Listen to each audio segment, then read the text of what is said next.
All right, we're back here at the Nerd Rage Legacy Open online event today. I'm joined by Julian Knob, and we're about to move into round 5 out of 7, plus the top 8 to come after that. And we're having a good time. Julian, you enjoying yourself? Yeah, having a good time. I just turned on my fan again because it's getting really hot again. I just stepped outside for a moment. Like, my entire room here is heated up like crazy, but now that I got the fan, perfect. Yeah, it's so much. I can't believe I'm saying this. It's currently 99 degrees here, which is 12 degrees cooler than yesterday, which is insane. I've lived in Redlands most of my life, and yesterday was the hottest day I think we've ever had. But it is nice, and well, maybe not nice and cool, but it's not 110 degrees in my low broadcasting station here, so we're doing okay. We've had some good games today, and hopefully we'll have some more. Starting to move into the back half of the tournament, so we should start to see, we'll see the players who are really showing themselves are already in the day. If that includes stuff like Ice Crown Scepter, Orange Chant, that'd be fantastic. But we'll see how things play out. Before we get into the match, I want to talk a little bit more about our upcoming series that's going to be starting next month with our Legacy event. So the series is going to consist of, we planned the series to run through the rest of this calendar year and then see how things look as far as how those events do and how the coronavirus outlook is going for next year. But for now, we have 5 events on the schedule, plus a 6th event, which is going to be a $2,500 showdown event. And the winner of each of the 5 series events, in addition to winning the money prizes and invites into the arena qualifier weekend, is also going to receive free entry and a buy into the showdown event in December. So that's just one more thing, one more detail about that event, which at the series that we're looking forward to, and hopefully you'll join us either as a player or as a viewer as things develop over the next few months. But Julian, what if you could choose a deck? Now, we don't know what we're watching yet. If you could choose a deck to have featured this next round, what are you feeling right now? I would love to see maybe some ninjas, which is a deck that has made a splash lately. Mm-hmm. I would love to see anything tribal. Like, I would love to see a goblin deck that doesn't get blown out by any kind of like mess removal. We already had goblins earlier on stream, but we never had the actual goblin deck, right? We had the Stompy deck. I guess previously we had one, but that was blown out. But if I'm totally honest, I would also love to see elves again. Well, of course you would. Anything that's banned mid-range, that I'd be down for that. Okay. Yeah, goblins would be nice if we just see goblins develop for a whole match, because I think both times we saw goblins, we cut in somewhat late in the game and didn't get to see it really do its thing. But yeah, I mean, that's mid-range against anything. We'll see some counterplay, some exchange of resources. That'd be fine with me.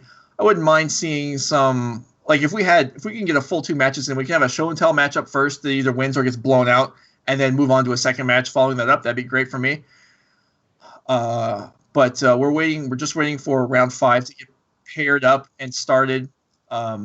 So it'll be another minute or 2 for us. You'll have to bear with us. Okay, here's one deck list for you. Justin Tran playing Green-Black Depths, and let's see how things look here. This is the Elvish Spirit Guide variety, which means it's fast, and we have Not of This World to protect the Merit Lage token. This is a deck that I have struggled against with my own decks recently, as it can be basically the turbo version. Right. It can get going very fast. It's got a lot of tutoring. It's fairly redundant. Has discard to protect itself, and then just one-shot you with Merit Lage, and it does its thing in a quick and brutal fashion. Yeah, the ideal start consisting of something like turn 1 Urborg to get the Thoughtseize out, and then next turn you get your Dark Depth into Hexmage, and you can already make the token with 1 protection spell on as soon as the second turn. Which I guess you can even do the token on the first turn if you factor in the Lotus Petals and Elvish Spirit Guides and stuff. So this deck is really like gonna try to hit fast and hit hard. It doesn't have some of the grinding potential that other versions used to have. I've even seen like bug versions where you play Oko and stuff. But this version is really like looking to punish you hard, like if you ever struggle in the early game. Mm-hmm. Yeah, set up Hive Needles to most oftentimes name Wasteland to protect their own lands. You see the Ghost Quarter as the alternative played in this deck to break up the opponent's combo or their own Wastelands or whatever else might be going on. And then fairly traditional sideboard cards here, some Leylines, some Force of Vigors. Force of Vigor is a card that really kind of changed It's kind of picked up a lot in Legacy, in Hogak originally, in the Greenback Depths deck since it was printed. It's really a nicely designed card. Maybe even it feels like it almost is too strong sometimes. Yeah, it's made a big splash in Vintage, and even in Legacy, it's going to be like one of those cards that you're always going to see, or not always, but often going to see in heavy green decks, just because both the tempo aspect as well as the card advantage is kind of sweet. Okay, so let's go ahead and see who Justin Tran's be playing against. We have Daryl Ayers coming back. We saw Daryl in round 1, I believe, and we're playing Temur Snow still. Well, I guess he probably didn't change decks in the middle of the tournament, but and yeah, this is the non-Delver shell of Temur that shares a lot of cards, but isn't quite an aggressive deck. We're banking on the Simic powerhouses of Uro and Oko to really carry the day, and then Quaddle and Bolts to defend us. So this is an all-around, just a strong, solid deck. Yeah. This is going to be interesting. One way for this deck to deal with the large token is to try to force it out early so you can Oko it. And then, as far as I remember, Not of this World should actually be able to counter the Oko activation. So it kind of acts like a stifle. You usually use it for Caracas, but you can also use it for Oko. And then you can punch through a potential Icefang Codal with Satiri Step, which gives a protection from green or blue. Right. Okay, so here we go. We're on the depths perspective this round. Although Daryl has won the role, so we, as the viewer of the depth side, are going second this game with a disruptive hand, but probably a somewhat slow one, as we have to scrying for both lands. Yeah, we ended up keeping it. I guess the primary reason to do so is because we can hit a couple of like really important spells with the Inquisitions. We can take out the Icefang Codals. We can take out Oko, especially now that there's a turn 1 Ponder and no potential for a Brainstorm. Eventually, we'd really rather find another land so we can cast those Seven Scryings without giving up our acceleration. Yeah. But we will see. There's a good chance we might end up drawing an extra land eventually. Okay, that certainly was not what we were looking for. And we see Inquisition come in here, revealing a pretty decent hand for Daryl. We do have a flying blocker, which definitely matters, as it will force the Sujir step like you're just saying. We have life gain, which matters also. And we have a force. And we lost the Brainstorm. Yeah. The main reason to take Brainstorm there is for Inquisition to connect next turn. There's a chance, like it's either going to hit the Astrolabe or the Uro, but I mean, we're not going to hit the Uro anyway, so it's probably going to trade for an Astrolabe or the card we draw of Icefang Codal, because I would very much expect Daryl to run out the Icefang Codal in the face of Inquisition or Duress. Like, Duress is nice in the sense that it can actually take Farcifer, which might come up later on. Right. It might come up right. I mean, we can't really run out someone's scrying right now and let it get forced, as we'd be stuck. Well, okay, I guess that's not entirely true because we have the other Spirit Guide, but still, it's not ideal. Inquisition, yeah, I don't know. I almost wouldn't mind playing Duress here to be able to take the Force.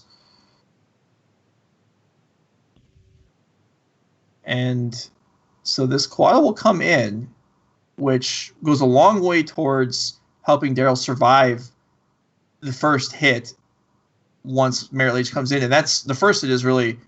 if surviving the first one is obviously the first step. Yeah, that's got to be Oko. So now he's left with 2 Uros and an Astrolabe and a Farcifer. The Farcifer we already got covered. And I guess this is where assuming he draws a land, the Uro comes on. Otherwise, we're just going to deploy the Astrolabe and have the second Uro as a pitch card for a Farcifer later on. Right. But yeah, right now our board isn't really developing very well. We'd really rather draw land. I think eventually we might fire off Sylvan Scrying next turn if we don't find a land here, because we probably don't want to like use 2 of our resources, of our one-shot resources, to get the Sylvan Scrying out. Right. But the game is slowly getting out of control. It's not yet out of control, but as soon as the Uro comes down, it's going to be rough, because then that's also going to take Daryl above 20 life. So we'll have to swing it a couple of times. Yeah, okay, so we do find a land here, which is very helpful, and there's some hesitation if even wants to come into play. Maybe we want to scry for something and play it first, but no, okay, there's the land. So we're going to have to probably duress away the Force and then resolve 2 Sylvan Scryings and then make a token a few turns from now. This is rough. We're not under any clock, but we are under pressure, even if it's not life total damage. Okay. I'm surprised this isn't getting forced. Because assume that our depth player actually has the second piece of the combo in hand somehow, then our Force of Will is going to look a little bit bad. Yeah, no, I agree with you. I'm also surprised by that. But also the reasoning could be, depending on what Daryl's drawn in the remaining turn, maybe the idea is it's hard, they're redundant in their ability to find the combo pieces, so maybe I just want to fight on being able to remove it once it is actually in play. That's possible. Oh yeah, now that you have 2 Codals. So now the thing that you're most scared of is actually the Saturi step, which he could get off another 7 scrying or a crop rotation, because that allows you to kill in one shot. But having the wasteland up also helps, because now we also got to find a way around the wasteland. Oh, and we even draw the second combo piece. Right. So that's very helpful. Now we don't have to worry about this scrying, and they can. Normally, a lot of times, Saturi step needs to be instant speed in order to defend against removal. In this particular case, it can be sorcery speed because all we have to do is get through blockers. So Sylvan Scrying for Saturi step actually will work just fine, assuming we can resolve it, which just seems a lot certain at this point. And even then, Saturi step only gets through once, and we'll likely need to get through more than one time because additional life is going to be gained well before we get around to attacking. This is going to be a tough game for Depths to maneuver. I'm interested to see how this plays out. Remember when we said that the life gain is like more important than ever in Legacy? In our case here. Sure.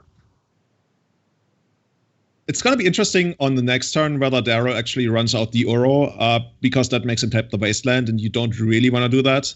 I wonder if this is going to get a Ghost Quarter. Oh, it's actually not going to get anything. Yeah, I was thinking that too. Maybe they'll get a Ghost Quarter, but yeah, it just gets forced, and that's rough. I mean, I understand, tutoring for that makes sense, and it strips Daryl's hand down quite a bit. But now we have the combo, no way to tutor for a redundant piece, and this wasteland's still on the board. Yeah. You see the end of turn brainstorm, probably trying to find a land so you can get Uro out and maintain the wasteland. Well, yeah, that's true. You're right. So wasteland casting brainstorm. What is this world we're living in? Dude, I've seen double wasteland cast him to Turok. Jeez, that's. Okay, here comes Uro. Yeah. And if Uro's going to give you another land drop, that would be even sweeter. Imagine if he gives you another wasteland, that would be bonkers. Yeah, I mean, it does. I was just gonna say, I don't even know if we need it, but there it is, and I'm sure that Daryl will take it. And this is, I mean, if you're the Depths player here, what do you even? I guess you need Piping Needle to start with. I think that's the first step. Yeah, let's draw it. No, okay, close. Done. Yeah, okay. That's over. Well, that was a hand that had some explosive potential that just didn't really come together, and then the Temur Snoko mid-range deck really brought the business as far as interaction goes. More interaction than probably Depths would ever want to see in game one. So we'll watch. Bringing in the ley lines. So we'll watch the Depths player Justin sideboard here, and then we'll go to Daryl's list so we can try to approximate what he's probably doing. Veils, library, ley lines. I imagine we have to slow down quite a bit after boarding if we're bringing all these cards in, so maybe we lose some of the spirit guides. Yeah. Usually either spirit guides or lotus petals. I think it's kind of hard to tell. Like if you have 4 crop rotations and you have spirit guides against a deck of wastelands, it's sometimes better to keep the spirit guides so you can blow out the wastelands with your crop rotation. The downside, of course, is that you don't get to cast your black spells with that. I like that the leyland's actually not coming in right now. They don't really excite me too much. I guess they take care of Uro, which is the most important thing here. But other than that, not too much. Yeah, and actually, the front half of Uro already does a lot of work in the matchup. Even if you cut off the back end, the life is still gained, and so we see actually so all the acceleration looks like it's staying in. Yeah, makes sense. Right. Like if you end up figuring, okay, my best chance is to just like get there as quickly as I can, and I mean the other deck is kind of clunky. It's gonna take them a while to really do something, and even if they just get the snake down, there's ways to beat the Ice Fang Codal. The abrupt decays help with that. And yeah, we're gonna see how that's gonna work. All right, so one Spirit looks like it's pulled out, and one more not this world. All right, let's go to Daryl's real quick. See what he's working with here. We've got typical suite of counter preventive stuff in this board. That's not going to help much. We have the Life from the Loam. So that probably come into play here, getting extra copies of Wasteland. Submerge not as good as it is against the actual land stack, because there's a good chance the opponent might not even have a forest in play. You might still just bring it in because they could have something like Bayou. But it's a close call. I think I would bring it in. I wouldn't be thinking that I could actually rely on it.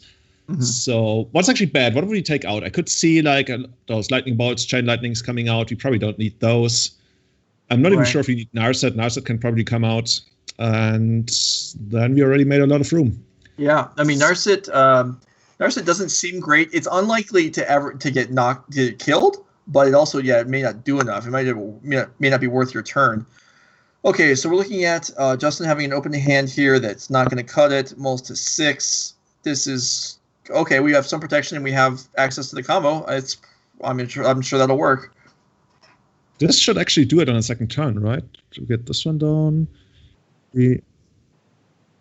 Oh, he's mulliganing. Okay, that's going to make it harder.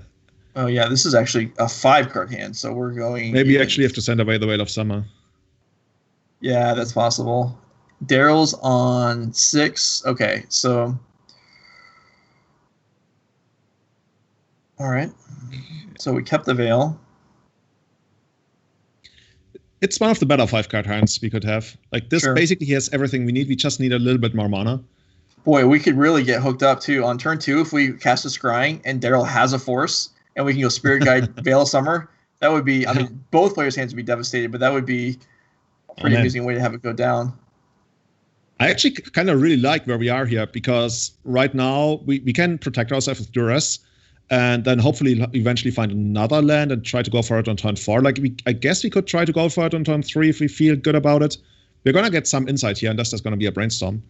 Oh, we're just running out the Scrying. I mean, that runs into Spell Snare and, Flusterstorm, but I can respect that. I guess he didn't want to fetch up Black Source. Well, no, actually, we're not, we do still get around that. But no black is interesting to me, because Wasteland already matters because of Thespian Stage, so getting Bayou here seems reasonable to me. Doesn't cost us a whole lot, but okay, that's how it plays out. That does resolve. We burn off.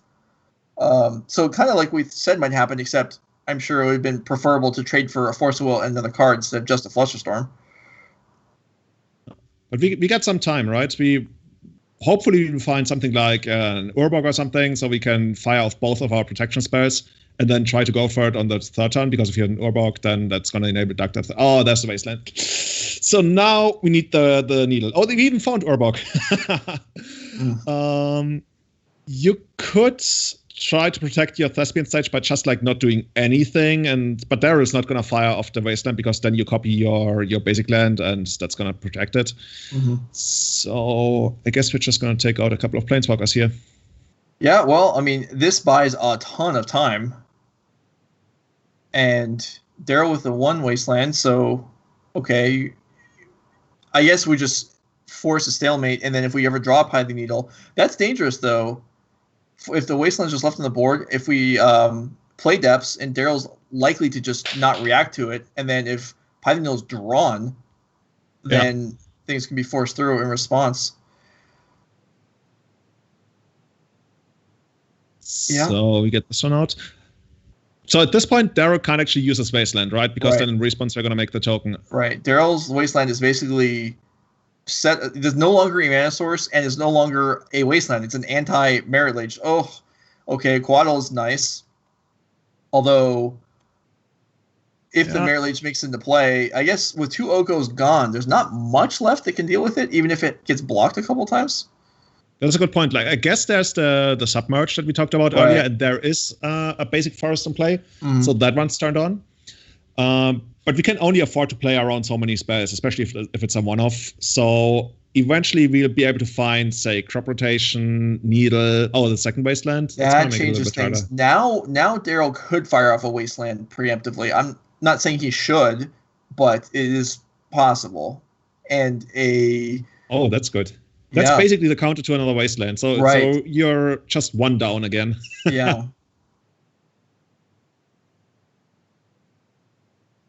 So he's the reason to run out the extra Obok here is so that you can still activate your Thespian stage in case you want to copy your basic land.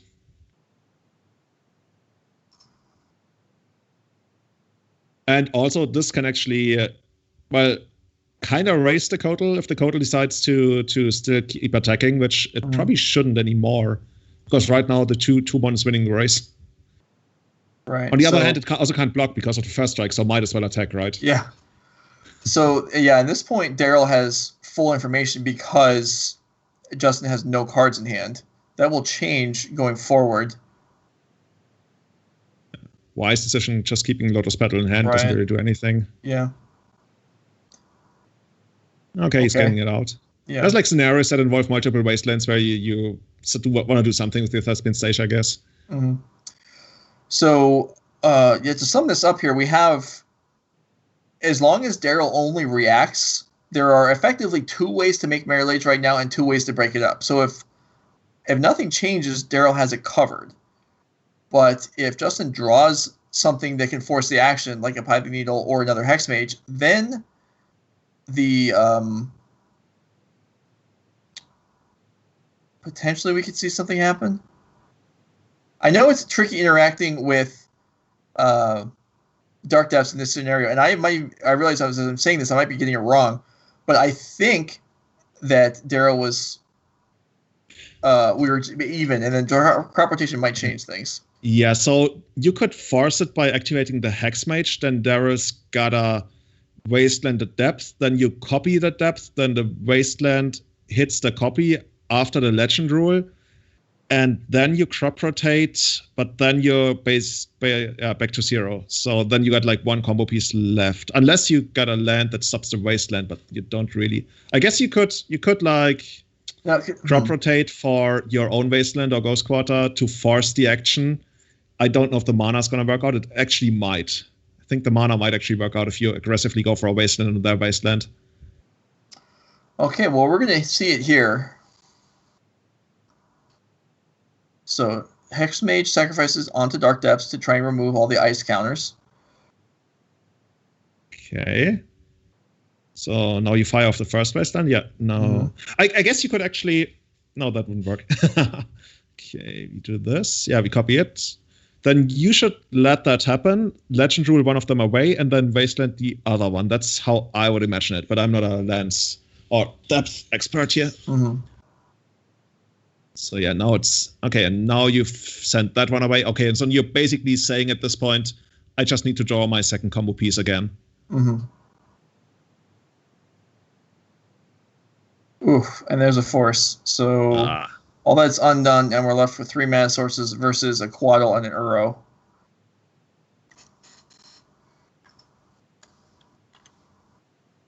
By the way, thanks for everyone raiding from Anurag over here. We are in round 4 of the tournament? No, we're in round 5. Round 5, this is going really fast. Okay, so Daryl has basically cleaned up all the threats at this point, and I guess the thing is, now we gotta find runner. Okay, well, there's one. First runner. Yeah, there's the first piece. Thing is, we might not even be able to raise that because now we're gonna take 7. Yeah. And then even if we find the token next turn, then they can't attack into the token at least. So there's something. But also we can't attack them because as soon as we attack them, they jump block. Oh god, no. This is Daryl, come on, what are you doing to us, man? Yeah, this is like the instant concede. Concede enough. Send it back. All right. So Daryl Ayers basically smashes the green-black depth deck in 2 games, alongside a bunch of Wastelands and some counters. So that worked out real well for him. We'll see if we have a backup match for you this round. In the meantime, we just catch you up on where we're at in the day, since a lot of people just showed up, like you're saying, from Anurag's stream. We're in round 5 with 2 entire rounds left to go after this, plus the top 8. We're playing Legacy today, the NRG Legacy Open. And we're having a good time. We're enjoying ourselves. We've seen some pretty crazy decks earlier in the day. If you're looking for some entertainment in the in the VOD history, there is a match with Isochron Scepter, Possibility Storm. We had a bunch of different stuff, which I'm going to not go into right now because we're actually going to have a second match, and we'll go ahead and look at our sideboarding right now as they are between games. So let's go ahead and bring that up. We're going to look Pedro playing Bant Miracles against Austin with the 4-color snow deck that I believe we saw last round also.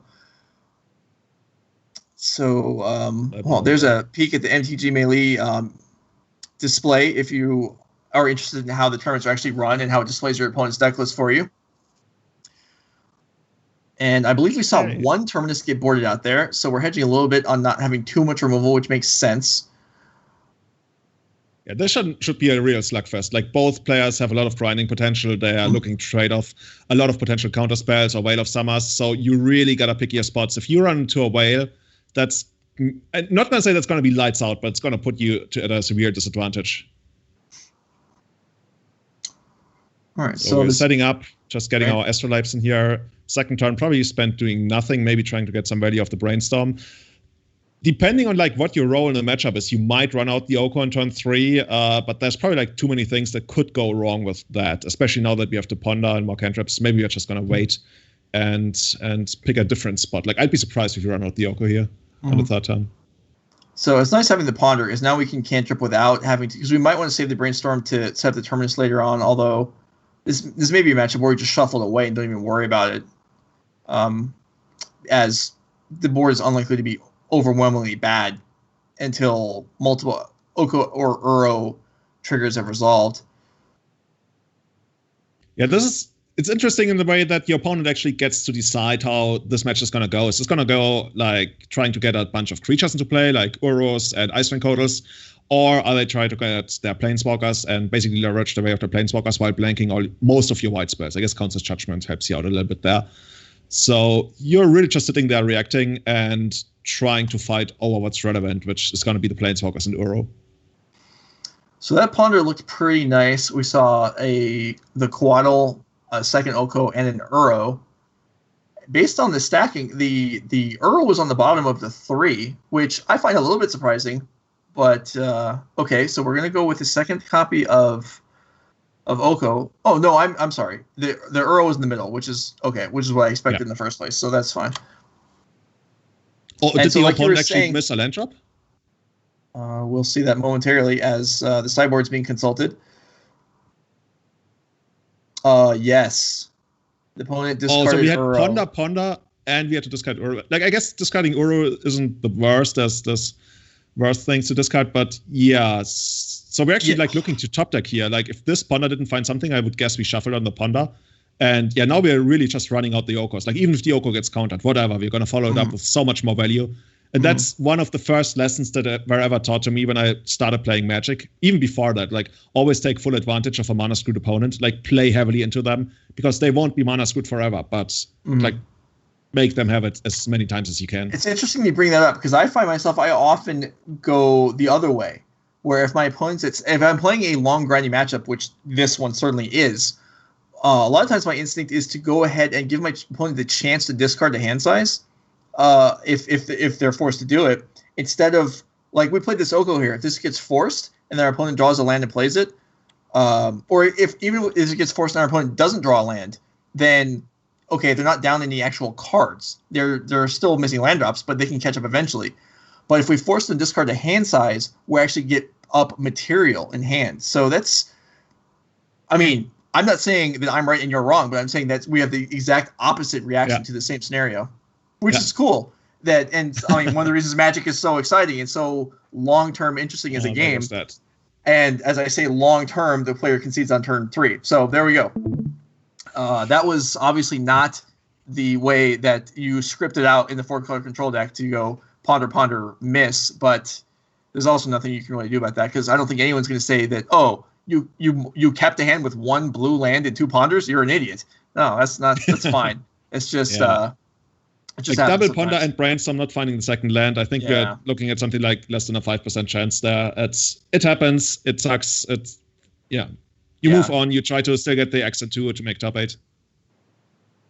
Okay, so what we're going to do here, since this is Julian's last round with us, we're going to go ahead and if there's anyone that's watching that has questions for Julian about the history of playing elves or about his experiences running the Legacy Premier League or what it's like living in Germany during the pandemic or about Yoshi, that's not Yoshi. Has Yoshi been replaced? Yoshi went to prison for tax evasion, and I try not to associate with Yoshi anymore at this point. I'm sorry for bringing up I wish him the best, but yeah, that's my bad. As the host here, I didn't know about Yoshi's transgressions and brought him up in error, so that's my fault. All right, so we do have any questions here. Your favorite elf? What's your favorite or the most important elf in your in the deck you played for so long? Okay. It's gotta be Quirion Ranger. Quirion Ranger can just like do so many things. I think in one of my articles I once called it the Green Dark Ritual that actually produces 5 mana. Because if you maximize its full potential over a single turn, it produces 5 mana. And that's just my thing. Like all the sweet tricks that you can, like one of the sweetest things you can do is actually to kill a phantasmal image of the opponent because it also targets the opponent's creatures, and they always fall for that. So it's gotta be Quirion Ranger. I've never seen that happen. That's cool. Yeah, you're lucky. Towndun asked if Allosaur Shepherd made elves a tier 1 deck. Yeah. I mean, it probably was close to tier 1 before, but it certainly helped pushing it over the limit. So I would call it a tier 1 deck right now. I think the numbers also back that up. Question from... Oh, wait, I'm sorry. Where was it? About the... Oh, from Hardbread. Did you watch Bayern thrash Barcelona? You bet I did. I did. Dude, that was amazing. It was 8-2? 8-2, yeah. Yeah. My friend actually called it at halftime. He called it like 4-1 for the total game, but when it was 4-1 at halftime, he was like, this is actually going to be 8-2. And like, guess what? Coutinho comes in, scores 2 more goals, and it's 8-2. So it's funny that soccer was brought up. So I've seen from your Twitter, and it's not surprising, you being German, but we may have the same favorite soccer game because I actually watched years ago the Germany versus Brazil, the 7-1 game, and I remember I saw you mention that a while back that was the highlights. It was one of your favorite games, and that's something that I enjoyed also, even though I had no rooting interest. It was just, I mean, so exciting to see such a blowout from a team that probably had a pretty large opinion of its own abilities, and then just go down in flames. Yeah, it was actually probably the second biggest or biggest blowout in the history of the Brazilian national team. Like the other one was when they lost in the finals against Uruguay in 1950, which like nobody expected. Mm-hmm. And I think they even made up their own word for the loss there, and now they made up their own word for the loss to Germany in 2014. So yeah, definitely one of my favorite games I ever watched. I believe it. Okay, so let's see what else we have here. What's my favorite boat? So we have a boat in Kenya. Oh, by the way, the question is coming from the boat guy. I don't know. Like there's a lot of boat talk in Legacy. I see it across a lot of streams. So my favorite boat is a catamaran that we have in Kenya, and we got 2 different ones, and I don't know which one's broken right now. So I'm gonna say my favorite one is the Endeavor, and the other one I think is broken right now. So I don't like broken boats. I like sailing boats, and sure. Yeah, we got a catamaran, and it's called Endeavor. I've never been on a catamaran. I have been sailing a couple times when I was younger, not in a long time, but I've never been on a catamaran before. That's pretty neat. Okay, more questions. Can someone ask if they can ask me a question? Sure. What do I think of the current state of Stoneblade? Well, so having not put a lot of thought into that recently, I would say definitely a drawback of playing something where you're tutoring for valuable equipment is that Oko is all over the place. And so you can do a lot of work setting up and equipping, and you end up with just having an elk. So that certainly doesn't help. But we did see I believe it was in round 2, it might have been round 3. We saw today on camera a Trinity Nemesis Stoneforge Mystic Bant deck that looked reasonable. So maybe if you're interested in that, you can go back and watch that match because that looked like it had a good idea of what it was doing.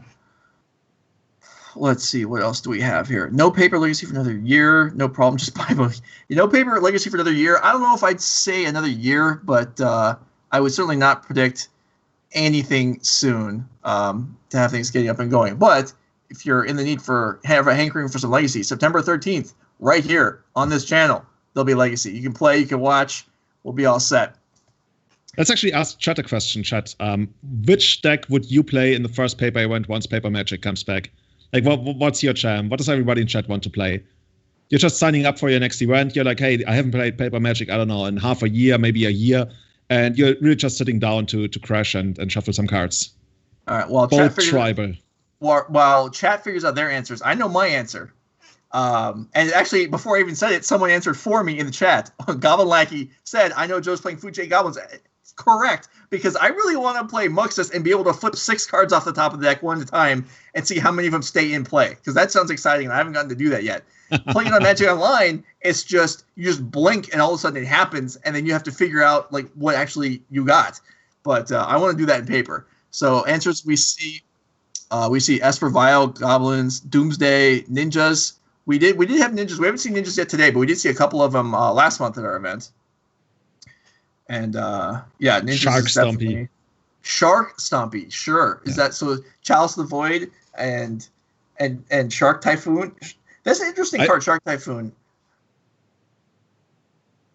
I'm interested to see how much it really gets maneuvered into the format, because there are a lot of decks where you could reasonably cut some cards to put Shark Typhoon. All these snow decks, you could argue there should be some Shark Typhoons in them in varying numbers. Yeah, there's a Sharkstill deck around that actually started out as a meme. My co-host and everyday tournament, Caleb Smith, sometimes takes like commissions for meme decks, and he made Sharkstill, and turns out the deck was actually really good and got like a couple of top 8s in the Legacy challenges. Yeah, I totally believe it. Question: how many more rounds today? There are 2 more rounds of the Swiss after this round, followed by the top 8 is going to play out in its entirety tonight. Okay, so thank you guys for your questions for both Julian and I. This is the conclusion of round 5, and this is also the end of Julian Knob's time with us today, so thanks very much. We had a good time with you, and there's, again, your fire Pokemon or not emblem token, something or other, that you even yourself claim to not know what it's from. We'll be back in a few minutes. Actually, this will be a lengthier break because we have to switch out commentators. Anurag Das will be joining me for the rest of the day. But Julian, anything you want to say before you go?